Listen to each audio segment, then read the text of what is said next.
अगर आपकी भी उम्र 18 से 40 के बीच है तो ये कहानी आपको अपने जीवन के अमूल्य 10 मिनट निकालकर जरूर सुननी चाहिए।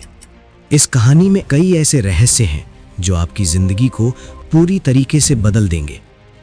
ये कोई मोटिवेशनल स्पीच नहीं, ये एक ऐसे इंसान की कहानी है जो लगातार प्रयास करने के बावजूद असफल होता है। वो फिर से प्रयास करता है और ये प्रयास उसे 18 की उम्र से 40 की उम्र तक कब लेकर जाता है उसे पता ही नहीं चलता। ये कहानी एक विद्यार्थी की है जो लाइब्रेरी में अपने सपने को सच बनाने के लिए बहुत कुछ कुर्बान कर चुका है।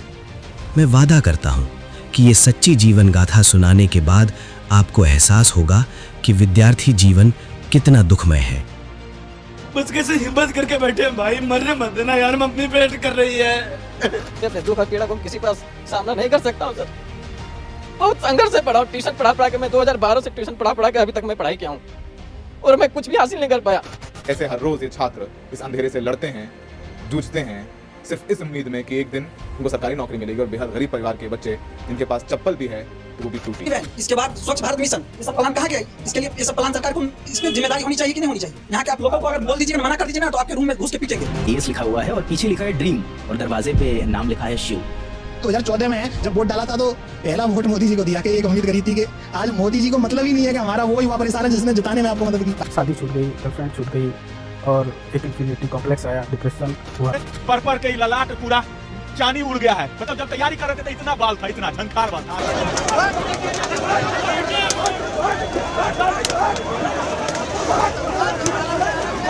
टीचर को स्टेज से नीचे फेंका गया, बच्चे को डिटेन किया गया, तो लाठी लात मुक्के जो इन्हें मिला इन्होंने स्टेज पे वही मारा।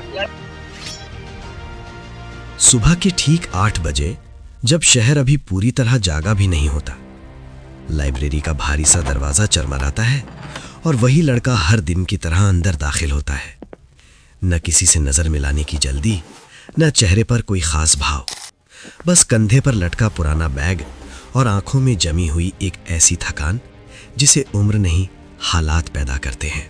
उसकी उम्र 18 से 35 के बीच कहीं अटकी हुई लगती है, जैसे वक्त ने उसके लिए आगे बढ़ना ही रोक दिया हो।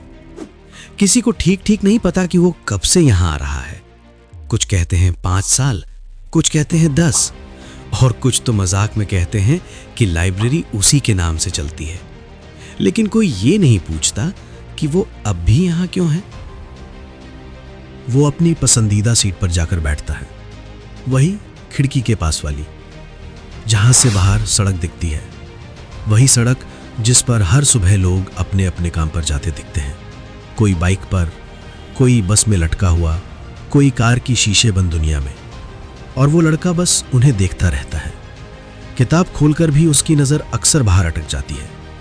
किताबें बदलती रहती हैं, कभी सरकारी परीक्षा की, कभी किसी बड़े अफसर की जीवनी, कभी मोटिवेशन के पन्ने।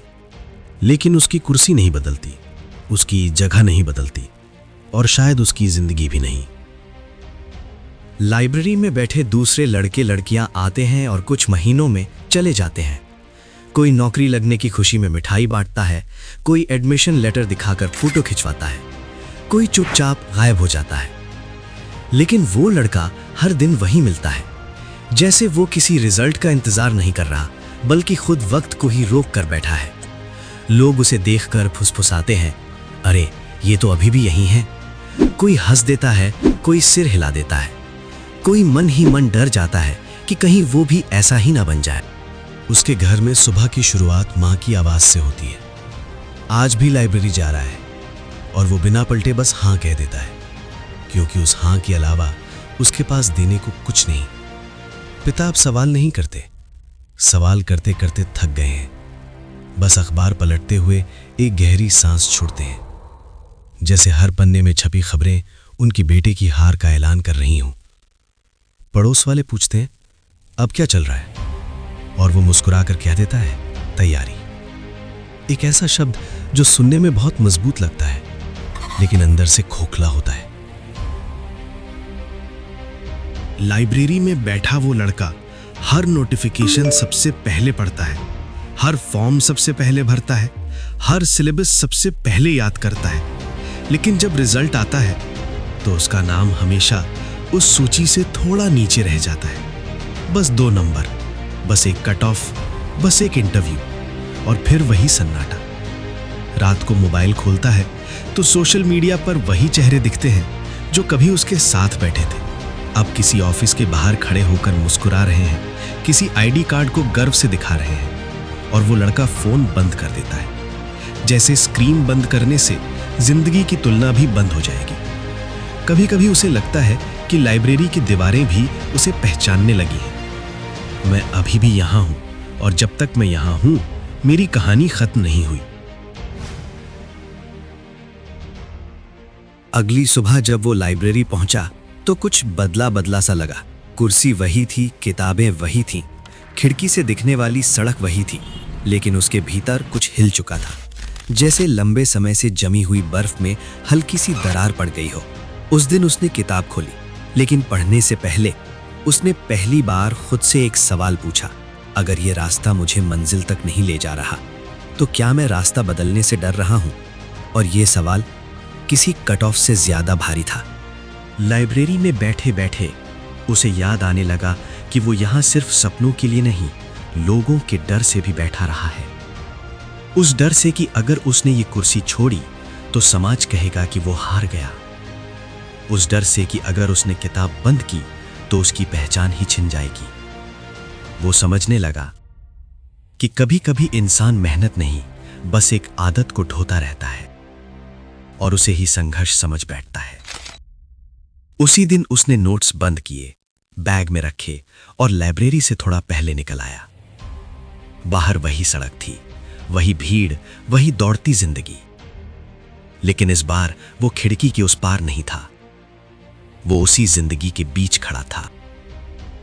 वो पैदल चलता रहा, बिना तय किए कि कहां जाना है, क्योंकि पहली बार उसे लगा कि हर जवाब पहले से तय होना जरूरी नहीं। रास्ते में उसने एक दुकान के बाहर बोर्ड देखा, काम करने वाला चाहिए। बहुत साधारण सा बोर्ड, जिसे वो पहले भी सैकड़ों बार नजरअंदाज कर चुका था, लेकिन आज उसके कदम रुक गए। वो अंदर गया, 2 मिनट बात की, ना रेज्यूमे दिया, ना डिग्री गिनाई, बस इतना कहा, काम सीख लूंगा। और उस एक वाक्य में उसे अजीब सा सुकून मिला। शाम को जब वो घर लौटा तो मां ने पूछा, आज जल्दी आ गया? और उसने पहली बार हां के अलावा कुछ और कहा। उसने कहा, आज मैंने थोड़ा अलग सोचा। मां ने कुछ नहीं पूछा, बस मुस्कुरा दी, क्योंकि माएं जवाब से ज्यादा बेटे की आवाज में आए बदलाव को समझती हैं। अगले कुछ दिन वो लाइब्रेरी भी जाता रहा और काम भी सीखता रहा। दिन थकाने वाले थे, रातें सवालों से भरी थीं, लेकिन अब सवाल उसे तोड़ नहीं रहे थे, वे उसे दिशा दे रहे थे। वो जान गया था कि जिंदगी सिर्फ एक ही रास्ते पर चलने का नाम नहीं, कभी कभी रास्ता बदलने का साहस भी उतनी ही बड़ी मेहनत होती है। लाइब्रेरी में बैठे लोग अब भी उसे देखते थे, कुछ अब भी फुसफुसाते थे, लेकिन उसे अब फर्क पड़ना कम हो गया था, क्योंकि उसने पहली बार अपनी कहानी का बोझ लोगों की नजर से हटाकर अपने कंधों पर लिया था। वो अब भी बेरोजगार कहलाता था, लेकिन अंदर से वो खाली नहीं था। एक शाम वो फिर उसी खिड़की के पास बैठा। बाहर वही लोग काम पर जाते दिखे, और इस बार उसने उन्हें ईर्ष्या से नहीं देखा, उसने उन्हें एक संभावना की तरह देखा। उसे समझ आ गया कि हर आदमी की दौड़ अलग है और हर दौड़ का टाइमिंग भी अलग होता है। वो जानता था कि आगे भी हार होगी, सवाल होंगे, लोग ताने मारेंगे, उम्र गिनेंगे, लेकिन अब उसे ये भी पता था कि कहानी वहीं खत्म होती है जहां इंसान खुद को खत्म मान ले। और उस दिन उस कुर्सी पर बैठा हुआ वो लड़का पहली बार पूरे भरोसे से खुद से कह पाया, मैं देर से चल रहा हूं, लेकिन गलत नहीं, और जब तक चल रहा हूं तब तक मेरी कहानी आगे ही बढ़ेगी। अगर ये कहानी आपके जीवन की भी है, इस कहानी से आपको एक उम्मीद, प्रेरणा, सुकून मिला है, और आपको जानना है आगे कहानी में क्या हुआ, तो हमसे जुड़ने के लिए हमारे चैनल को सब्सक्राइब करें और कमेंट करें नेक्स्ट पार्ट। 200 कमेंट आते ही आपको जरूर मिलेगा।